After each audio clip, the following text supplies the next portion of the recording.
Hello, it's Brent Conley with eXp Realty in San Diego, California. I just wanted to introduce myself and talk to you a little bit today about the top 10 things a home buyer should consider when buying a home. So I wrote down a bunch of thoughts and I'm going to go off topic as well, just to make sure that you guys have all the information on this video to help you with your home search. Okay, number one on my list is prior to going out there and buying a property just off of a whim is really understand and create a budget for how much you want to spend on housing. Okay, this is so important because I see a lot of people out there that they're reaching with these home prices being so skyrocketing high these days. They're reaching for the stars and trying to afford the best property they possibly can afford, which I don't blame them. I want to do the same thing too. But what I have learned over my last 20 years in this business is it's not always a good decision to do that, okay? The reason being is because we don't want to be house poor.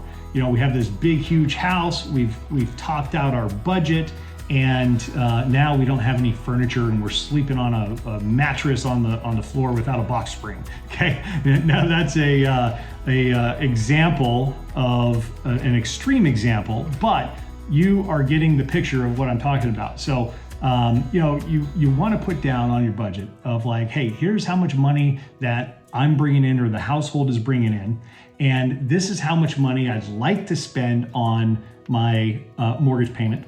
And this is how much money I'm going to have for buying furniture, upgrading the things in the house, having a few $100s a month budget for repairs if needed, having 6 months worth of savings in order to, purchase different things that come up that maybe you want. Maybe you want a jacuzzi, or maybe you want something, the backyard landscaping done or redone. And those are expensive items that not everybody really budgets for.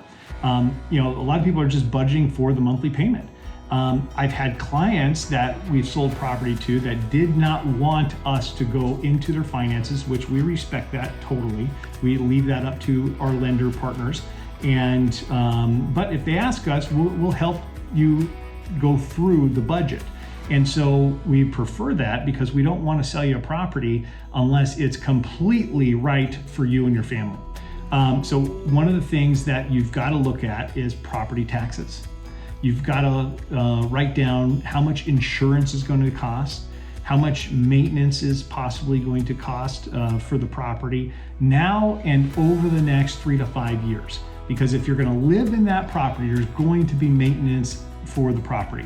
There's going to be sprinkler heads that need to get redone. There's going to be cabinetry sometimes that needs to get replaced, or countertops. Maybe you want to paint them. Maybe you want to change out air conditioners or add air conditioners and stuff like that. So it's a really good idea to think about that up front and create a really good budget. Maybe it's not stretching that budget so you can go out on a date night every Friday or Saturday night or Tuesday in order to make sure that all aspects of your life are moving forward in a great positive direction. So think about a budget as your entire world, and write everything down so you get a good idea on what's important to you when buying a house pertaining to your budget. Okay, the next thing is location. Number 2 on what you should consider when buying a home. Number 2 is location. So location is so important, right? We always want to make sure that you pick the absolute best location for you. And that comes into play with proximity to work, proximity to schools if they're important to you, proximity to public transportation if that's important to you, and then amenities. We've sold properties to buyers that want to be within a half-a-mile walk to Starbucks, and that's important to them in their lifestyle. So maybe once or twice a week they walk to Starbucks. I've sold a property because it was close to Costco, right? And the majority of the people are, hey, I want within 20 minutes, 30 minutes drive time to my work, and I want to be within 3 to 5 minutes towards a school And a lot of people are choosing to be by their friends and their family members within 5, 10, 15 minutes in order to drive there, because they're going there 2, 3, 4, 5 days a week. And so those are really important things. On top of that, let's talk a little bit about location when it permits. It fits all of that criteria on a personal level. And now that perfect home is backing to a busy street. Maybe that perfect home is backing to a freeway. Maybe it's backing to a school or a commercial property, and that is something that you do not want. Well, up front, let's make a list now in order to cross that out if those are a non-negotiable item for you and an absolute no. If you're like, well, let's just kind of see, what kind of noise factors there, or maybe it doesn't bother you whatsoever. If you grew up in the city, you're used to noise, then that's not going to bother you. But if you have an inclination that it's going to, then let's check that off the list right now and make sure that location is one of the first things that we talk about, and make sure that we sell you the correct home and lifestyle that's associated with that location. Okay, the third thing I wrote down is, what type of home do you want, right? Do you want a condo? Do you want a townhome or a single family home? Now, all of these have different pros and cons. They've got different amenities associated with it. There's HOAs associated with most of them these days anyway. Or maybe you don't want an HOA and you're like, look, I want a big lot, or I don't want an HOA, and I'm willing to sacrifice location. I'm willing to sacrifice this for this non-HOA. Those are important things. So what type of home fits your lifestyle? What type of home fits your budget? And then we can start looking at those opportunities and see if that's still what you're wanting later on. Because I've had some clients like, Brent, absolutely not. I do not want to live in a condo, and I do not want to live in a townhome. It's only single family. And then we found the perfect property that was a townhome that included a 2-car garage, that included a pretty good space away from the neighbors, it included a backyard with the view, and the HOA payment wasn't that high. And they said, you know what? I've changed my mind. This is the perfect property for me. And so we've crossed that out before, and now we're back looking at those properties, and we ended up selling a property just like that recently, and it worked out perfectly for their lifestyle. They couldn't be happier. So you may go through some of these changes, and that's okay. But at least if you have an initial thought prior to, it's going to help you through the process. If it's a non-negotiable, it's a non-negotiable. We understand that. We like to hear that up front, but we understand that sometimes it changes. Okay, now the next piece I want to talk about is the size of home that you would consider. Now, I've lived in 1,000 square foot homes. I've lived in big, 4,000 square foot homes. And I'm okay in either scenario, right? My family's okay in either scenario. There's pros and cons to both. And so when you look at, what size of home, let's do some math. Okay, how much are the utility bills? How much are the maintenance bills for that on average? How much is it going to, how much time is it going to take in order to clean the property, right? How about remodeling the property after 10 or 15, 20 years if you live there that long, or maybe the useful life of the interior of the property needs to be remodeled after 5 or 10 years, okay? Those are things that you have to consider when you're trying to figure out the lifestyle that you're wanting, in addition to the other things that we've talked about today. Okay, so the next piece of information I'd like to talk about is, how about condition of the property, okay? We've handled investors that purchase property sight unseen, and they've been completely almost torn down. They've gone down to the studs of the property and put all new drywall in, new electrical, new AC units and all of that stuff. And it's a lot of work. And then we've also had clients that says, you know what, Brent, I want everything done. I want everything brand new. And it doesn't have to be a new build, but it could be somebody that flipped, but I want good quality on the flip. So we've got to go out there and find that. But first things first is the decision is yours in order to figure out, okay, is this the type of home that I want? Do I want it all fixed up, or am I okay with just doing paint and carpet? And those are things that we should talk about. That way we can, check things off and make sure that we're sending you great properties that you're wanting to look at. So the process of home buying gets a little bit easier. Okay, now let's say we found the perfect property for you. You're excited, over the moon, and it's fixed up, or it's possibly brand new construction. And we always suggest, even if it's brand new construction, we always suggest that you hire a home inspector, okay? Now, I have had clients that say, Brent, I'm in construction. I don't need a home inspector. Okay, I get it. There's a lot of professionalism out there, and there's a lot of skills that my clients have, but I'm still going to suggest you hire a home inspector, because sometimes they find things that we don't see because we're excited about the property, and maybe we took a little bit of a shortcut looking at something, even that we're in the profession, right? And so having that third set of eyes for $500 to $1,000, depending on what size of a property. I've had home inspections up to $2,000, being 11,000 square feet. But it's always better to get a full report from a third party of telling us, hey, these are the red flags that we should really look at, and understanding that process is going to pay its dividends to you during this home buying process. Okay, so I always recommend home inspection, even if you're in the construction industry, even if you've bought 30 houses, I'm going to recommend that. My team's going to recommend that. It's just one of our standard policies because we want to make sure your interests are 100% protected.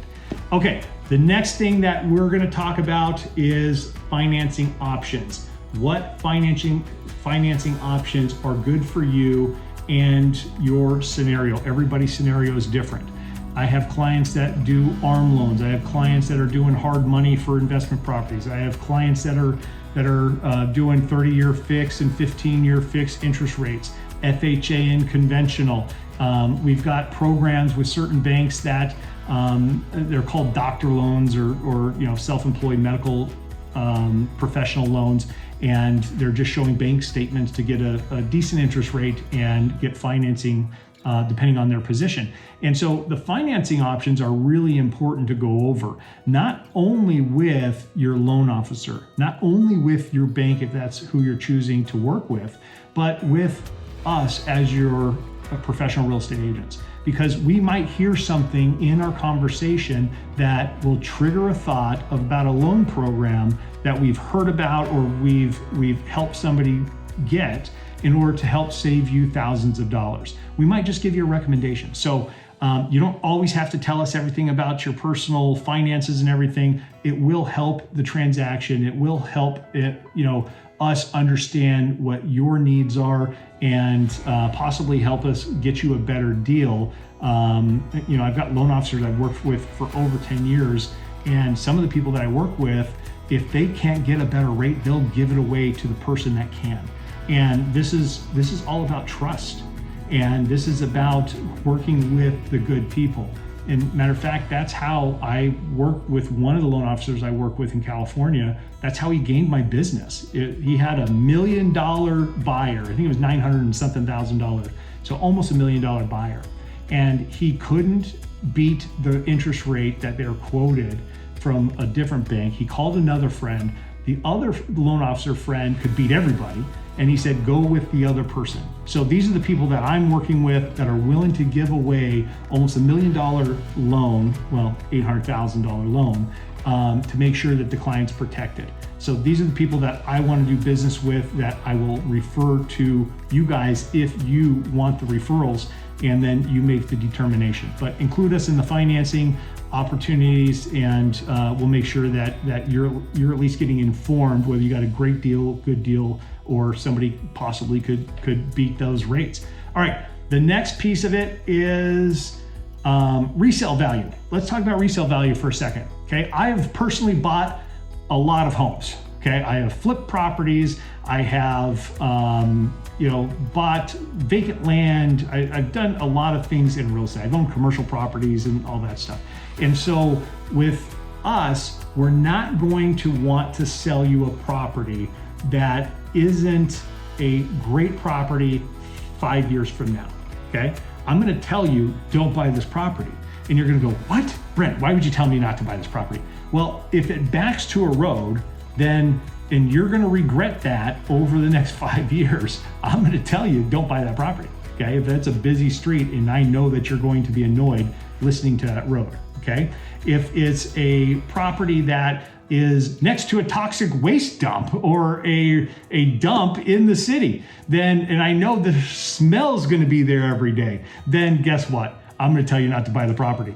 My team is going to tell you not to buy the property. Okay, we have a lot of clientele. We've been in business for 20 years, and so we're very verbal and upfront with our clientele of saying, hey, this is a good deal, this is a bad deal, don't do it. This is my advice. Now, ultimately, you're in control. You're going to make all of those decisions. We're just going to be very blunt and verbal about what we would do and why we would do it or not do it. And one of those things is understanding the resale value in 5 or 10 years. When you call us to sell that property, we're going to tell you up front. We're going to tell you today.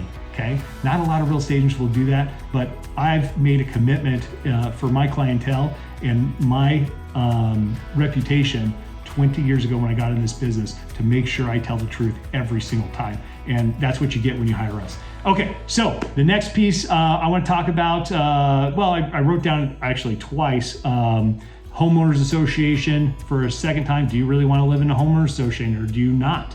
So sometimes condos, well, most of the time condos have HOAs, unless they went bankrupt and they got rid of it and eventually they're going to want another HOA. If that's the case, we're not going to sell you that property anyway, because that's going to be a nightmare for you and there'll be assessments and all of that stuff.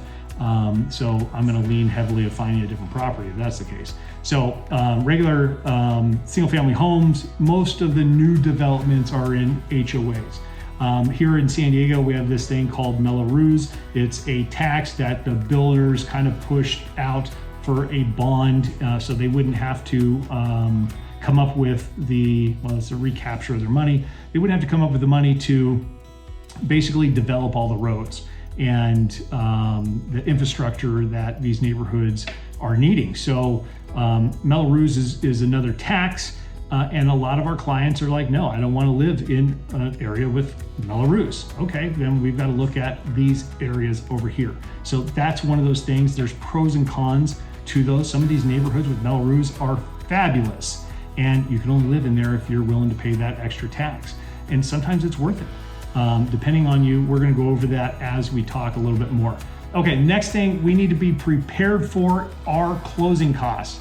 Now, closing costs, let's use an example that you're going to go conventional loan 20% down, okay? Or let's just say 3.5% FHA financing if you're going entry point housing in San Diego and FHA's a better deal for you. Maybe it's 5% conventional, 5% down, but there's always, this is what I'm getting at, there's always closing costs on top of the down payment, right? The down payment is to put towards the down payment on the loan to qualify for the financing, and the closing costs are title and escrow and taxes and HOA and docs and so on and so forth. So there's a whole list of items that are charged for buying a property. Now the seller's going to have their own list of items for buying a property.